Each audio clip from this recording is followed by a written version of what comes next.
Hi everyone, remember when you want to say to be in Spanish, you have to choose between ser and estar. They are not interchangeable. In our last few lessons, we've been looking at the uses of ser and estar. We looked at all of the main uses of estar, and in the last lesson, we began looking at the uses of ser. In this lesson, we are going to continue that. You have to know the forms of ser, which you know already. So the first thing we learned is that we use ser to identify people and things.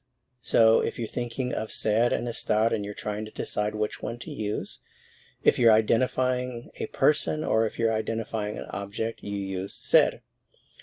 In this lesson, we are learning that we use ser with the preposition de to talk about origin, or in other words, to say where you are from or where someone else is from.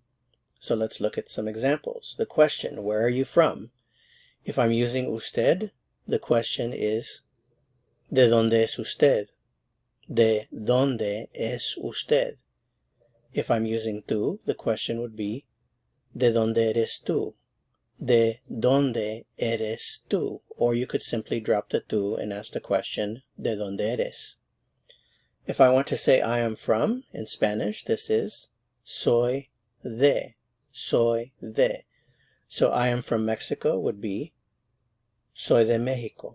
Soy de México. I'm from Canada. Soy de Canadá. Soy de Canadá. Soy de Canadá. He is from the U.S. Él es de los Estados Unidos. Él es de los Estados Unidos. He is from Peru. Él es de Perú. She is from Argentina. Ella es de Argentina. She is from France. Ella es de Francia. And that's it. Remember, if you want to talk about where someone is from, use the verb ser with the preposition de, followed by the country. That's it for this lesson. If you found it helpful, I would appreciate it very much if you'd give it a like. To continue learning Spanish and to continue learning the uses of the verb ser, click on the video that appears here on your screen. See you soon. Hasta pronto.